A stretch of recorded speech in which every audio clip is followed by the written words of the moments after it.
warahmatullahi wabarakatuh. Selamat pagi anak-anak semuanya. Apa kabarnya hari ini? Mudah-mudahan dalam keadaan baik semuanya ya. Baik, perkenalkan nama Ibu Muti yang akan mengajar kalian prakarya. Materi kita kali ini mengenai bab 1 yaitu serat alam. Mari kita simak sama-sama ya anak-anak semuanya. Semangat, hari ini kita belajar prakarya kelas 7 SMP masuk ke dalam materi serat alam. Apa itu kekayaan alam yang sangat melimpah? Kekayaan alam ini menghasilkan banyak bahan alam yang dapat dimanfaatkan sebagai produk kerajinan, yaitu kerajinan serat.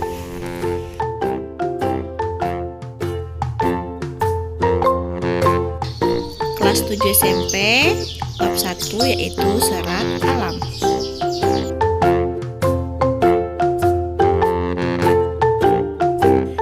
Terbuat dari apakah bahan-bahan gambar-gambar di bawah ini?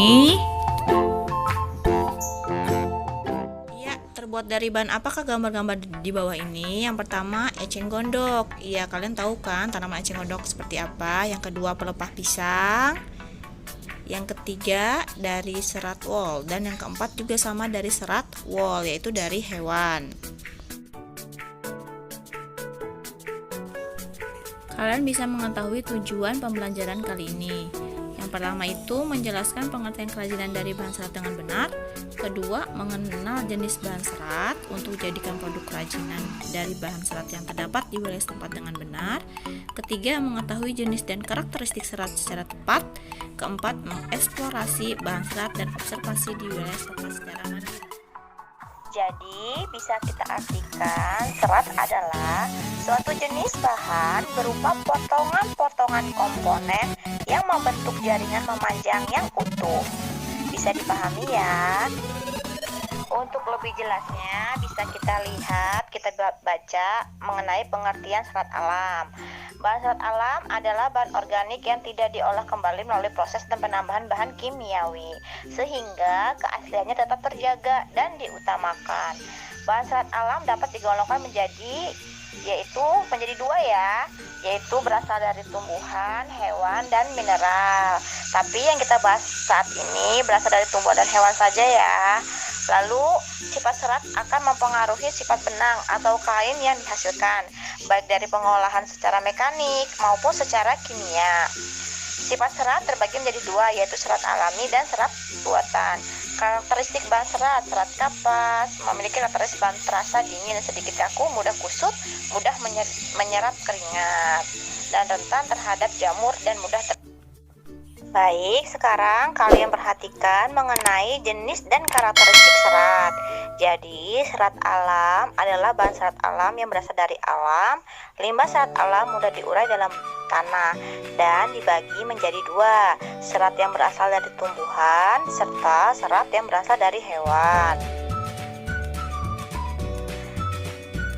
Nah, sekarang apa yang dimaksud dengan serat tumbuhan? Bisa kalian pahami? Serat yang berasal dari tumbuhan yang dapat dilihat berdasarkan bagian-bagian serat yang akan dijadikan kerajinan. Bahan baku produk tekstil memiliki persyaratan, diantaranya kuat, tahan lama, bentuknya tetap, tidak susut, permukaan yang halus, ataupun bertekstur sesuai persyaratan produk. Sekarang kita bisa lihat bagian-bagian dari serat tumbuhan. Yang pertama, serat biji. Nah, contohnya itu biji kapas, biji kapuk. Nah, hasil dari serat biji adalah bantal dan kasur. Iya, tadi kita sudah bahas mengenai serat biji. Sekarang, serat batang. Contohnya ada pohon rami, pohon melinjo, anggrek, mahkota dewa, dan lain sebagainya. Lalu selanjutnya ada serat daun. Tadi ya contohnya eceng gondok, hasilnya itu bisa berupa tas anyaman. Kemudian serat daun nanas, hasilnya itu bisa jadi baju tradisional. Serat mendong, hasilnya bisa jadi tikar, tas, anyaman. Lalu serat pandan berduri, hasilnya bisa menjadi tas dan anyaman. Bisa kita lihat serat dari buah, hasilnya itu contohnya serat kelapa, dan hasil dari serat buah adalah geset kaki dan karung goni.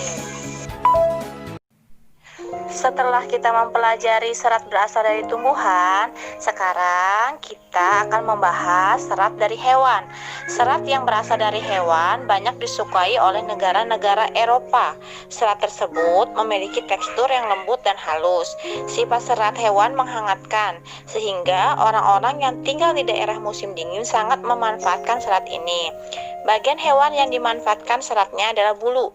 Bulu hewan yang paling banyak diolah sebagai bahan baku. Ada dua serat dari hewan, serat dari stapel dan serat dari filamen. Nah, apa itu serat stapel? Stapel merupakan serat yang berbentuk rambut hewan yang disebut dengan wool.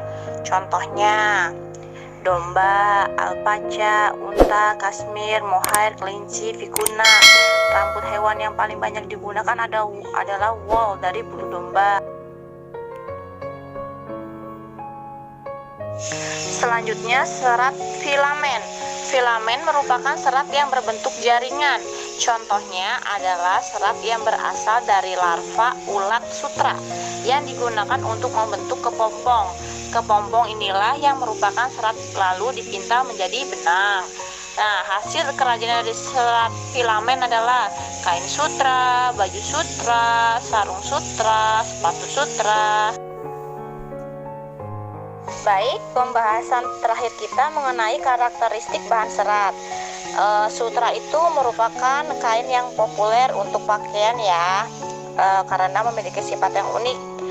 Merupakan kain yang paling mewah, paling nyaman, menyerap, memiliki dret terbaik, memiliki zat warna yang terbaik, memiliki kilau yang terbaik. Nah, makanya beberapa faktor ini yang membuat kain sutra itu lebih populer dibandingkan dengan yang lainnya. Selanjutnya wool. Wool ini memiliki beberapa ciri-ciri khas yang membedakannya dari rambut atau bulu biasa, berkerut dan elastis. Pada umumnya serat domba ini berwarna putih, krem, tetapi beberapa jenis domba tertentu menghasilkan warna alami seperti coklat, silver, hitam, dan juga campuran.